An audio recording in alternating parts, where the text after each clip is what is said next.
ఎందరో త్యాగమూర్తుల త్యాగఫలం ఆంధ్ర రాష్ట్రం.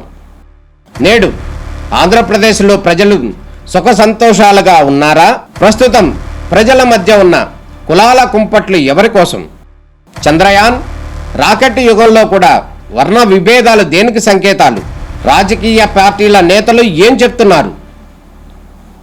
నేటి కాలంలో ప్రపంచాన్ని శాసించే మన యువత మేధాశక్తి ఏం కోరుకుంటుంది? తెలుసుకోవాలంటే ఆంధ్ర యువగలం. ప్రజల మాటే మా నోట. మేము చెప్తా ఉన్నాము, అల్లు అరవింద్ జాగ్రత్త, నువ్వు ఓన్లీ వేషాలు పగటి వేషాలు వేసుకొని మరి ఒక చెత్త సినిమా తీసినావు. అదే మన పుష్ప అంటే ఏంది, మన సామాజిక అంటే సమాజాన్ని బాగుపరిచే సినిమా. అది ఒక స్మగ్లర్ సినిమా. అది ఎర్రచందనం అమ్ముకోవడానికి నువ్వు చేసిన దందలను చూపించినావు. నువ్వు మా ముఖ్యమంత్రి మాట్లాడితే ఖబర్దార్, నువ్వు ఆంధ్రోడివి, ఆంధ్రోడ్లాగానే ఉండి ఇక్కడ బతకదానికి వచ్చినావు. నేను ఒక ఎమ్మెల్యేగా, రూలింగ్ పార్టీ ఎమ్మెల్యేగా మాట్లాడుతూ ఉన్నాను. ఇవాళ మీకు ఇచ్చిన గౌరవాన్ని ఉంచి ఇక్కడ వ్యాపారం చేసుకోండి. కానీ మా ముఖ్యమంత్రి గారి మీద మాట్లాడినా ఇంకేదో నీకు ఉన్నది ఏందయ్యా? నువ్వు పగటి వేషగాడివి, డబ్బులు ఖర్చు పెట్టి డబ్బులు సంపాదించుకునే వ్యాపారస్తుడి. నువ్వు ఈ సమాజానికి ఏం చేసావు? నీ గౌరవం ఇవ్వాలి.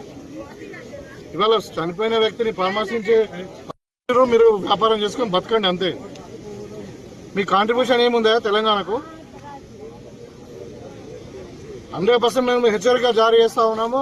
ఇంకా మన ఇంటి ముంగట కొంతమంది వాళ్ళు జాయింట్ యాక్షన్ కమిటీ వాళ్ళు ఏదో చేసినట్టు, కానీ ఖచ్చితంగా ఇట్లనే ఇదే పద్ధతిగా మార్చుకోకుంటే తప్పదంగా కాంగ్రెస్ శ్రేణులు కూడా తెలంగాణలో మీ సినిమాలు కూడా ఆడనీయం కొడుకని చెప్తా ఉన్నాం.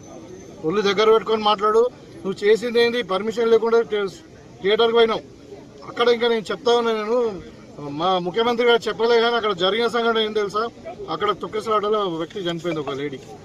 ఈయన పర్మిషన్ లేకుండా కార్ మీద జీప్ మీద ఎక్కి చేతులుపుకుంటూ పోతే అందరు దగ్గరకు వచ్చేసారు. దగ్గరకు వస్తే వాళ్ళ వీళ్ళు ఉంటారు కదా సెక్యూరిటీ, వాళ్ళందరూ కూడా తొక్కిసలాట అయిన తర్వాత ఇక్కడ పోలీసు వాళ్ళు చెప్పి ఏసీబీ పోయి ఏమని చెప్పిందంటే, అక్కడ మహిళ చనిపోయింది, ఇంకొక బాబు తీవ్రంగా గాయపడ్డారు సార్, మరి ఇక్కడ ఉండకుండా మీరు థియేటర్కి వెళ్ళిపోండి అంటే వాడు ఏమంటాడు తెలుసా? నరబలి అయిపోయింది, సినిమా హిట్ అవుతారంట ఆ ఫాల్తుగాడు మాట్లాడేది. మనకి అసలు మానవత్వం ఉందా విధవా? ఇవాళ నేను మాట్లాడుతూ ఉన్నాను, మీరు మళ్ళీ తర్వాత ఆ డీసీబీ పోయి నువ్వు అరెస్ట్ చేస్తాం, లేకుంటే నువ్వు సొప్పదాకా వెళ్ళిపోయి ఇక్కడ ప్రాబ్లం అవుతుంది అని అంటే అప్పుడు వెళ్ళిపోయేటప్పుడు కూడా మళ్ళీ చదువుకుంటూ పోడు. ఏదో ఘనకార్యం చేసినట్టు ఇంకా మా ముఖ్యమంత్రి గారి మాట్లాడడం, ప్రభుత్వం మీద విమర్శించడం తగది. జాగ్రత్తగా ఒళ్ళు దగ్గర పెట్టుకొని నువ్వు వ్యాపారం చేసుకుంటే చేసుకో, లేకుంటే సొప్పదాకా ఆంధ్ర వీక్ కూడా చెప్తున్నావు.